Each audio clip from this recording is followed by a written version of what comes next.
सभी मित्रों को नमस्कार। मित्रों, जैसे कि आपको मालूम होगा कि लगातार हिंदी एलटी लेक्चरर और इससे पूर्व हमने यूजीसी नेट की क्लासें लगातार चलाई थी और उससे संबंधित जो है प्रश्न सेट भी करवाए थे। लगातार एलटी की बात करें, लेक्चरर की बात करें, झारखंड पीजीटी, बिहार एलटी और उत्तराखंड 2021 में जो पेपर हुआ था, संपन्न हुआ था अगस्त माह 2021 में एलटी का एग्ज़ाम हिंदी से संबंधित, उसका हमने विश्लेषण और आकलन किया था रचनात्मक ढंग से। उसी से संबंधित पैडागोजी का दूसरा शिक्षण अभिरुचि का दूसरा पार्ट था, जिसमें 30 क्वेश्चन थे। 18 क्वेश्चन हम देख चुके थे। शेष बचे क्वेश्चन को हम पूरा करेंगे। तो देखते हैं, 19 नंबर का प्रश्न था, नई तरह की शिक्षा व्यवस्था यथा मुक्त शिक्षा, पत्राचार शिक्षा आदि का औचित्य निम्न में से किस कारण से है? तो इसका होगा उत्तर शैक्षिक अवसरों की समानता बढ़ाने की दृष्टि से। अगला क्वेश्चन हम देखते हैं,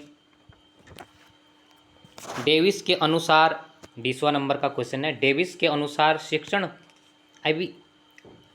डेविड के अनुसार शिक्षण अधिगम प्रक्रिया का सही क्रम है, इसमें कम लिखा है, क्रम होगा, तो इसका जो सही क्रम होगा, नियोजन करना, व्यवस्था करना, अग्रसरण करना और नियंत्रण करना लास्ट में होगा। नियोजन करना फर्स्ट में होगा, नियंत्रण करना लास्ट में होगा। 21वां नंबर का प्रश्न है, निष्पत्ति बराबर योग्यता धन अभिप्रेरणा का समीकरण किसने दिया है? तो वुडवर्थ ने ये दिया था। इसमें मॉर्गन, मैस्लो और फ्राइड था। वुडवर्थ ने यह समीकरण दिया था। लेकिन अभिप्रेरणा का सबसे जो प्रसिद्ध और लोकप्रिय समीकरण है, यह जो है मैस्लो का है। और मैस्लो का जो अभिप्रेरणा से संबंधित है, यह आवश्यकता पद अनुक्रम प्रेरणा का सिद्धांत है। आप इस पॉइंट को भी नोट करना, कई बार यह पूछा जाता है कि मैस्लो का जो आवश्यकता पद अनुक्रम प्रेरणा का सिद्धांत है, इसमें 5 भागों में बांटा गया था। और दूसरा एक महत्वपूर्ण अभिप्रेरणा का जो सिद्धांत है, वह हिलगार्ड का है। हिलगार्ड का जो सूत्र है, उसमें 5 सूत्र हैं। और पहले उसमें जो क्रम है, आवश्यकता, दूसरा चालक, तीसरा प्रोत्साहन, तीसरा आंतरिक तनाव, चौथा प्रोत्साहन और पांचवा पांचवा पॉइंट पुरस्कार है। अब हम देखते हैं कि इसमें जो 8 अगस्त को पूछा गया था 2021 में, उसका सेकंड पाली में जिस अलग सब्जेक्ट वालों के पास पूछा गया था, इसी प्रकार का क्वेश्चन बना था कि जो अभिप्रेरणा का सिद्धांत है, उसमें प्रथम पद या प्रथम चरण कौन सा है? तो उसमें आवश्यकता होगा। अभिप्रेरणा का जो सिद्धांत के तहत पहला पद जो है आवश्यकता होगा। आप इस पॉइंट को भी नोट करेंगे। और मुख्यतः अभिप्रेरणा के मुख्यतः 4 ही स्रोत होते हैं, लेकिन आप विशेष करके हिलगार्ड का सूत्र जो है आवश्यकता, चालक, प्रोत्साहन, आंतरिक तनाव और पुरस्कार, यह आपको याद होना चाहिए। और मैस्लो का जो सिद्धांत है, आवश्यकता पद अनुक्रमण प्रेरणा का सिद्धांत। 22वां हम प्रश्न देखते हैं, परवलन का सिद्धांत के प्रतिपादक हैं पावलोव, स्किनर, थॉर्नडाइक और हल। तो इसमें 1 से 1.5 साल बाद एक कोर्ट में गया था, डबल बेंच में गया था। जैसे कि आपने देखा होगा कुछ दिन पहले हिंदी और कुछ सब्जेक्ट को जो रिजल्ट निकला था, तो इसी कारण उसमें काफ़ी लड़के जो है कोर्ट में गए थे, इसको चैलेंज किया गया था। लेकिन इसको फिर सरकार ने जो है आयोग ने माना नहीं। फिर ये कोर्ट में गए, कोर्ट के बाद हाई कोर्ट में गए, और लास्ट था इसमें जो पहले दिया गया था, ये स्किनर दिया गया था। लेकिन जो इस सिद्धांत था, वास्तविकता यही थी कि हल का ही यह सिद्धांत था। जो परवलन का सिद्धांत वो हल का था, और फिर अंततः यह हल का ही सिद्धांत माना गया। देखो, पुनर्बलन के सिद्धांत के अंतर्गत जो आते हैं वो थॉर्नडाइक आते हैं, स्किनर आते हैं, वाटसन और हल। इसी के पुनर्बलन के तहत जो आते हैं, पावलोव हो गया, गुथरी हो गया। तो ये पुनर्बलन में तो सभी आते हैं लगभग, तो इसीलिए इस आयोग ने ऐसे माना होगा। लेकिन जो गलत था, और लास्ट में ये अंत हल ही को माना। इसमें जो ऑप्शन और हैं, पावलोव का जो सिद्धांत है, ये शास्त्रीय अनुबंधन का सिद्धांत है। स्किनर का जो सिद्धांत है, वो क्रिया प्रसूत या संक्रिया का सिद्धांत है। थॉर्नडाइक का जो सिद्धांत है, यह संबंध सहचार्य का सिद्धांत है। और एक सिद्धांत और है कोहलवर का, जो गेस्टलवादी सिद्धांत भी हम कहते हैं। इसका अंतर्दृष्टि का सिद्धांत। तो ये सारे सिद्धांत आपको किसी जो सीखने से संबंधित है, अधिगम से संबंधित है, सारे सिद्धांत आपको याद होने चाहिए। आगे हम देखते हैं 83 नंबर का प्रश्न। सूक्ष्म शिक्षण की क्रिया का सही क्रम है। तो इसका जो क्रम है, पाठ योजना, इसमें शिक्षक लिखा है, इसमें शिक्षण होगा, प्रतिपुष्टि, पुनः पाठ योजना, फिर पुनः शिक्षण और लास्ट में पुनः प्रतिपुष्टि। एनसीईआरटी भी इसको ही मानती है, तो आप इस पॉइंट को भी नोट कर लेना। इन एनसीईआरटी के तहत भी आएगा, तो आप इस पॉइंट को नोट कर लेना। अगला हम प्रश्न देखते हैं 24 नंबर का। मनोवैज्ञानिक फ्राइड मनुष्य के भीतर मनुष्य किसे मानते हैं? जो फ्राइड का सिद्धांत है वह मनुष्य के भीतर मनुष्य किसे मानता है? इदम, अहम, परम अहम। तो इसका आंसर होगा परम अहम। अब ये क्या होता है? सबसे पहले हम जानते हैं कि जो फ्राइड का सिद्धांत हो व्यक्तित्व या व्यक्तित्व का संरचनात्मक सिद्धांत के अंतर्गत इदम, अहम, परम अहम आता है। इदम क्या होता है? जन्म या वंशाक्रम से का क्षेत्र होता है। अहम क्या होता है? यथार्थ जगत से संबंधित होता है। इदम तो जन्मजात होता है, लेकिन हम बाहर के बारे में सोचते हैं, सांसारिक के बारे में सोचते हैं, तो वहाँ अहम हो गया। और परम अहम यानी फिर उससे भी हम बाहर, जहाँ हम सोचने के साथ नैतिकता मूल्यों के बारे में सोचते हैं, आध्यात्मिक चिंतन के बारे में सोचते हैं और अंतःकरण की पुकार के बारे में, तो यहाँ पर परम अहम की बातें होगी। ये व्यक्तित्व की संरचना की बात है फ्राइड का। उसके बाद फ्राइड का दूसरा सिद्धांत था व्यक्तित्व का संगठन। व्यक्तित्व के संगठन में फ्राइड ने भी 3 ही कारण बताए: चेतना, अर्धचेतना, अचेतन। चेतन, अर्धचेतन और अचेतन। चेतन मन की बात करें तो 10% उसको मानता है, जो सोचने की विचार की क्षमता रखता है। महत्वपूर्ण है अर्धचेतन, जो 60% सोचने की क्षमता रखता है, और अचेतन 40% सोचने की क्षमता रखता है। तो आप इन पॉइंटों को भी नोट करेंगे। आगे 25 नंबर का है, डिस्कैलकुलिया का संबंध है। तो इसका संबंध जो होगा, इसका संबंध होगा अंकों को समझने के लिए, जबकि अक्षरों को लिखने के लिए डिस्ग्राफिया का होगा। उच्चारण से संबंधित डिलेक्सिया का होगा। तो इस प्रकार इन चारों पॉइंटों आपको भी याद होने चाहिए। अक्षरों को लिखने से खराब हस्तलेख, उच्चारण से संबंधित, अंकों से संबंधित, ये थोड़ा कर लेना। टाइपिंग में मिस्टेक हुई होगी, आप जो है भाषा शैली पर नज़र मारना। अगर आपको जो टाइपिंग है उसमें कहीं दिक्कत होगी तो।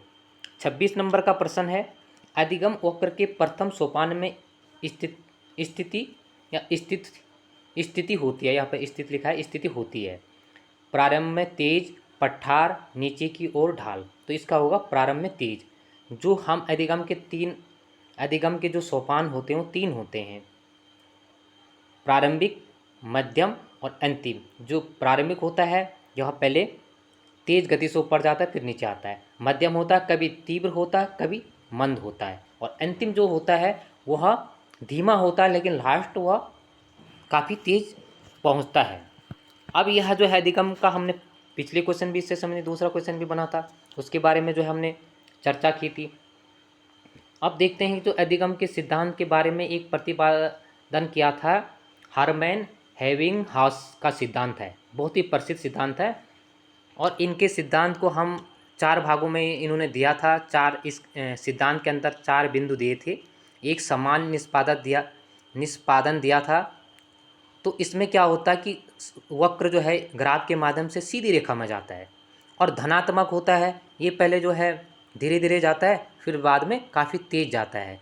धीमा और तेज, पहले सरल रेखा में जाता है, सीधा जाता है, उसको समान निष्पादन कहते हैं।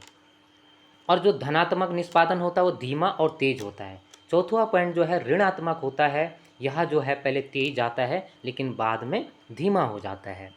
और दूसरा, पिछली बार 2018 में यह क्वेश्चन बना था कि संपूर्णता को कौन सा वक्र दर्शाता है, अधिगम के संपूर्णता को कौन सा वक्र दिखाता है? तो एस या मिश्रित वक्र कहते हैं इसे, चौथा को। यह क्या होता है? तीव्र भी होता है, फिर धीमा होता है, फिर तीव्र होता है। इसमें तीनों ही जो है ऊपर के बिंदु का मिश्रण होता है। तो आप इस पॉइंट को भी नोट कर लेना कि जो अभिप्रेरणा का प्रसिद्ध सिद्धांत है अधिगम वक्र का, वो हरमैन हास ने दिया था और 4 पॉइंट दिए थे। समान निष्पादन, धनात्मक निष्पादन, ऋणात्मक निष्पादन और मिश्रित या एस निष्पादन। अगला प्रश्न है 27 नंबर का, किस मापन में आरंभिक बिंदु शून्य होता है? तो यह जो है निरपेक्ष मापन होगा, मानक या स्वमानक नहीं होगा। 28 नंबर का प्रश्न है, मानसिक द्वंद्व की स्थिति में किया गया समायोजन होता है। तो मानसिक स्थिति में अगर आपने थोड़ा इसके बारे में पढ़ा होगा तो आप चौथा ऑप्शन इसमें ज़्यादातर इसमें से कोई नहीं दिया है, तो इसलिए मैंने चौथा ऑप्शन को नहीं लिया। स्वसमायोजन, सामाजिक समायोजन, को समायोजन। तो स्व सामाजिक समायोजन तो नहीं है, स्व भी, को समायोजन भी इसमें नहीं हो सकता था, तो इसमें स्व समायोजन ही हो सकता था। अब देखते हैं कि जो समायोजन क्या होता है।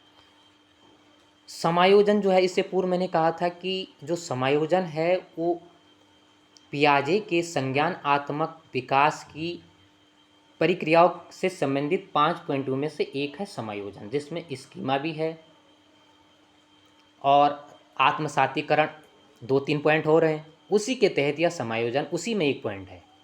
अब समायोजन होता है मनोवैज्ञानिक परंपरा विरोधी आवश्यकताओं को संतुलित करने के लिए।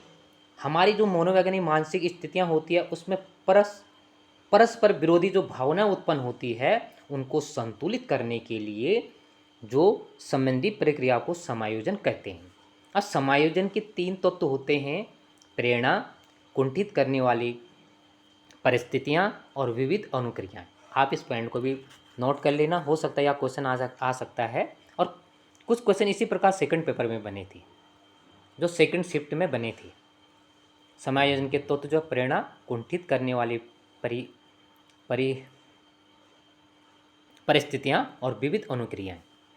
अब इसमें एक कुसमायोजन है। कुसमायोजन किस स्थिति में होता है? कुंभ समायोजन तो होता ही है, लेकिन कुसमायोजन की स्थिति तब पैदा होती है जब हमें तनाव होता है, किसी कार्य करने के लिए इसे करूं ना करूं, दबाव होता है। अगर मैं नहीं, मुझे यह कार्य करना ही करना है, तो वहाँ पर कुसमायोजन की स्थिति पैदा होती है।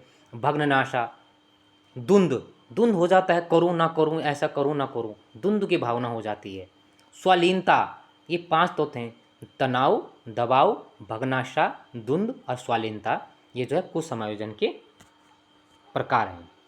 अगला प्रश्न हम देखते हैं 29 नंबर का, अलग अलग अवसरों पर समतुल्य प्रश्नों के विभिन्न प्रश्न सेट पर एक ही व्यक्ति के प्रतांगों स्थिरता एवं संगता कहलाती है। वैधता, परीक्षण, विश्वसनीयता और प्रतिनिधित्व। तो इसका होगा विश्वसनीयता, यानी सी इसका आंसर होगा। देखो, जो हमारा सतत मूल्यांकन से यह क्वेश्चन है कि इसमें कौन से चरण होने चाहिए, तो मूल्यांकन के जो हैं उसमें 6 चरण होने चाहिए। और यही क्वेश्चन जो है सेकंड शिफ्ट में पूछा गया था। उसमें पूछा गया था निम्नलिखित में मूल्यांकन का कौन सा कारक नहीं है या तत्व गुण नहीं है। तो ये 6 गुण होने ही चाहिए। पहले वैधता, विश्वसनीयता, वस्तुनिष्ठता, व्यापकता, उपयोगिता, विभेदीकरण। 1 पॉइंट है इसमें विभेदीकरण।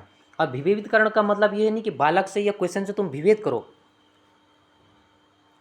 विभेद से मतलब है, तो यहाँ पर कंफ्यूजन नहीं होना है आपको।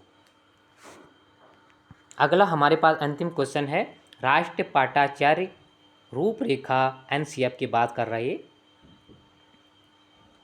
2005 को तैयार करने के लिए कितने फोकस ग्रुप बनाए गए? तो आप इसमें दिया था 20, 21, 23 और 25। तो 21 फोकस इसमें जो है ग्रुप बनाए गए थे। इसमें जो है 5 अध्याय या क्षेत्र थे और इसमें 5 सिद्धांत थे। 5 अध्याय या क्षेत्रों की बात करें, ये पॉइंट आज पहले यू टेट या सी टेट में भी बना हुआ है, आ सकता है अगली बार क्वेश्चन कि निम्न में से कौन से इसमें 5 क्षेत्रों में से नहीं है या है। पहले पॉइंट है इसमें परिक्षेत्र है, सीखने का ज्ञान है। तीसरा पॉइंट है इसमें पाठ्य के क्षेत्र में स्कूली अवस्थाओं से संबंधित है। चौथा पॉइंट है विद्यालय कक्षा का वातावरण और 5वां पॉइंट है व्यवस्थागत सुधार। ये पॉइंट 5 जो है अध्याय या क्षेत्र हैं। दूसरा इसी से संबंधित दूसरा पॉइंट है एनसीएफ से 5 सिद्धांत, जो एनसीएफ के 5 सिद्धांत है। तो सिद्धांत क्या है कि जिससे हम विद्यालय का वातावरण सही रख सके और बच्चों को बेहतर से बेहतर शिक्षा दे सके। तो इससे जो 5 बिंदु हैं, मुख्यतः ज्ञान को बाहरी जीवन से जोड़ना, मतलब वातावरण से जोड़ना।